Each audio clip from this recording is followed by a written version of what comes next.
사람들의 옷차림이 아직 가벼워 보이는데 여기 백화점에 크리스마스 트리를 아주 멋지게 장식해 놓았네요. 여기는 필리핀 마닐라입니다. 이곳 필리핀에서는 크리스마스 준비를 9월 달부터 시작하는데요. 카톨릭 인구가 많은 만큼 크리스마스를 아주 각별히 여기고 있습니다. 12월이 되면 크리스마스를 즐기기 위해 퇴사하는 사람들도 많아진다고 할 정도로 우리가 생각하는 크리스마스의 의미가 많이 다릅니다.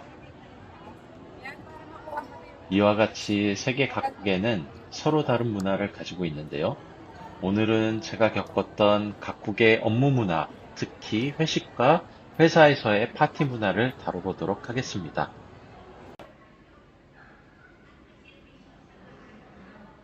여기는 저희 사무실 건물인데 여기도 크리스마스 준비가 한창입니다. 아마 12월 달이 되면 이곳은 더욱더 화려하게 바뀔 것입니다. 아주 기대가 되는데요.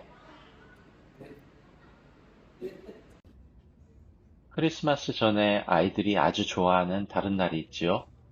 바로 할로윈데이입니다. 사무실에는 할로윈데이 때 직원 아이들에게 줄 사탕, 과자, 그리고 초콜릿 등을 나눠주기 위해 이렇게 상자를 준비해 놓았습니다. 저도 제가 준비한 초콜릿을 나눠주어 볼까요? 아이들이 정말 좋아하겠죠.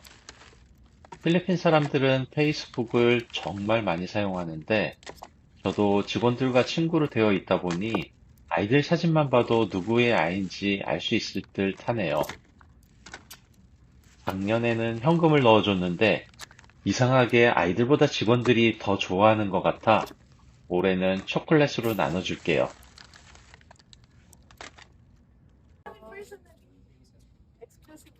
조금씩 나누다 보니 이렇게 많은 선물들이 아이들에게 준비가 되었네요.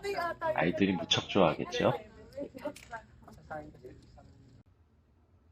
하지만 필리핀 사람들에게 가장 중요한 날은 바로 생일입니다. 매달 생일 맞은 직원들을 위해 멋진 사진을 합정해서 이렇게 알리고 있습니다.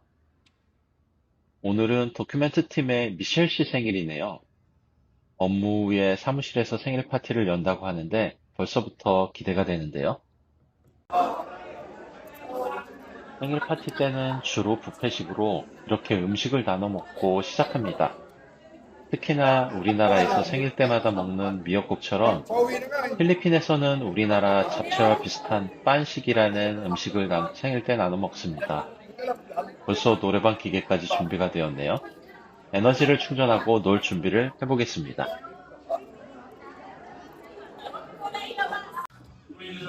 필리핀 전통 통돼지 바비큐인 레촌이 사라지고 뼈만 남았네요.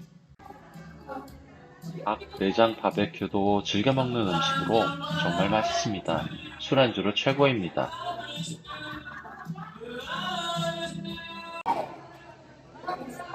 우선 시니어 멤버들과 알코올 섭취를 시작해 볼까요?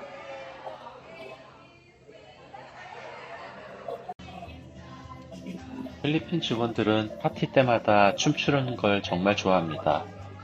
우리나라 사람들은 음주 가무를 즐기는데 이분들은 음주 없이도 가무를 정말 잘 즐깁니다.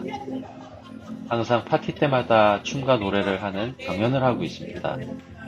괜히 전 세계 라이브 바에 있는 밴드의 필리핀 분들이 그렇게 많은지 알 수 있을 것 같습니다.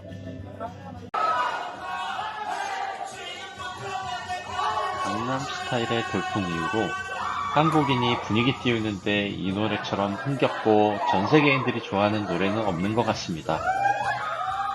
하지만 가끔 이 한국인처럼 과도한 음주로 정신줄을 놓고 추태를 부리는 사람들이 있어 안타까울 때도 많이 있습니다.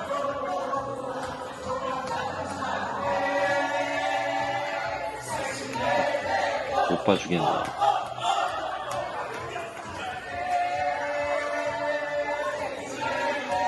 이 사람은 도화 인지니어링 구조부의 이제 사막의 나라 아랍에미레이트의 두바이로 넘어가 보실까요? 저는 이곳에서 대략 4년 정도 근무했었는데요. 이날은 모래폭풍이 오는 날이었나 보네요. 1년 중 7개월의 엄청나게 뜨거운 날씨와 나머지 5개월에 우리나라의 가을과 같은 환상적인 날씨가 있는 곳입니다. 아시는 것처럼 대부분의 중동 국가들은 술을 허용하지 않는 이슬람 국가들로 우리들과는 조금 다른 모습들로 직원들과 즐거운 시간을 보냅니다. 이곳 두바이에서는 그래도 다른 국가들에 비해서 규제가 조금 덜한 편인데요. 호텔이나 지정된 곳에서는 주류 판매를 허용하고 있고, 인근 도시국가에서는 와인셀러를 운영하고 있어 본인이 마신다는 조건 하에 세계 각국의 주류도 판매하고 있습니다. 직원들과 호텔이 아닌 곳의 한국 식당에서 회식을 할 때 술을 시키면 술병이 아닌 차주전자에 몰래 감춰서 나오기도 합니다. 제가 아는 분은 두바이에서 음주운전하다 걸려서 몇 달 감옥 생활 하셨다고 하니 되도록이면 해외에서 금지된 것은 안 하는 것이 좋습니다. 그래서 회식은 주로 회사 숙소에서 많이 했는데요. 커다란 바베큐 그릴에 양고기, 프렌치렉을 구워서 먹으면 그 맛이 정말 환상적이었습니다. 가끔은 직원들과 보트를 빌려서 낚시를 나가기도 했는데요. 따뜻한 바다여서 그런가 어적조언이 풍부해서 낚싯대를 넣는 족족 고기가 잡혀서 나오고는 했습니다. 이제는 조금 더 먼 곳, 튀르키예로 가보겠습니다. 이곳은 아시아와 유럽을 연결하는 차나칼레 해협의 전 세계에서 가장 긴 현수교인 차나칼레 대교 현장입니다.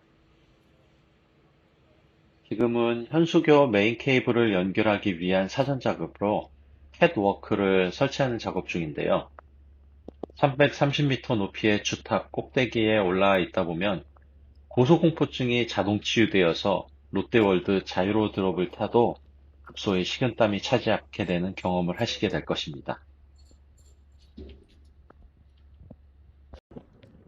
저 당시에 튀르키예에 진도 7.0 지진이 났었는데 그때 저는 주탑 꼭대기에 있었는데 그 큰 주탑이 좌우로 크게 흔들리는 것을 경험하는 멋진 경험도 했습니다.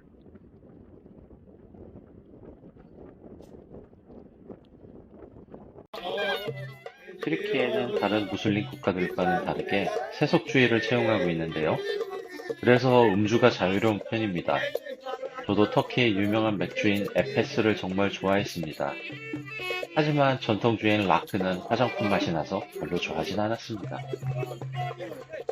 저렇게 야외 식당에서 직원들과 회식하고 있으면 집시분들이 와서 노래를 불러줍니다. 저 집시분들은 웬만한 터키 음악은 대부분 통달하고 있어서 노래를 주문하면 바로 연주해주고 함께 노래도 부를 수 있게 해줍니다. 함께 즐겁게 놀고 팁을 챙겨주시면 되는데 다음날 아침 저는 텅 빈 지갑을 확인하며 그래도 즐거워했을 직원들을 생각하며 스스로를 위로했습니다. 다시 필리핀으로 돌아왔습니다. 오늘은 우리 프로젝트에서 3년 동안 수고해주신 닥터 리차드 부시의 마지막 근무 환송회가 있는 날입니다. 오늘 환송회는 리차드가 속해 있는 스테이션 팀 멤버 위주로 참석했는데요. 노량팀인 이 한국인은 이런 모임에 절대 빠지는 일이 없는 듯 보입니다. 이탈리아에서 오신 안테넬로 씨는 주문한 파스타가 정통과 많이 다른지 까르보나라 요리법에 대해 열변을 토하고 계시네요. You do it and you cannot you cannot prepare a carbonara for 10 people at the same time. It has to be a small one, like for 3-4 people maximum. 오늘 회식 멤버는 남미, 유럽, 아프리카, 아시아 등 8개국의 다른 국적을 가진 동료들과 함께 했는데요. 각국의 문화가 모두 다르지만 함께 즐기며 행복한 시간이었습니다. 이 카메라가 왜 이래 이거? 이게 줌이 말을 안 듣네? 이거 왜 리차드 박사는 사우디아라비아의 네옴시티 관련 프로젝트로 간다고 하네요. 최근에 저희 회사도 사우디 지사도 개설하고 앞으로 많은 일을 할 것 같은데 언젠가는 다시 함께 일할 날이 있겠죠.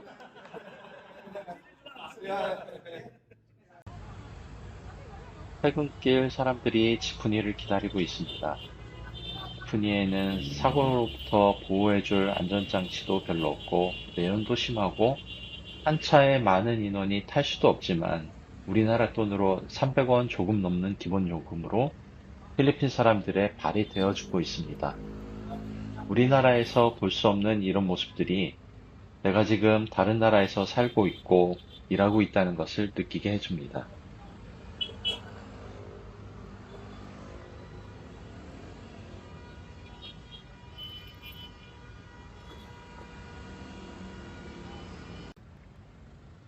최근 한류의 영향으로 많은 외국인들이 한국의 술자리 문화나 회식 문화에 상당히 많은 관심을 가지고 있습니다.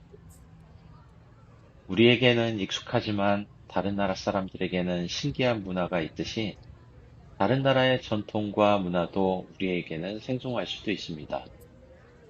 세계를 향해 나아가는 우리 엔지니어들도 그저 그곳에서 그냥 하던 대로 일만 하다 돌아오는 것이 아니라 그곳의 문화를 이해하고 그 나라 사람들과 함께 하는 것이 우리의 또 다른 사명이라고 생각합니다.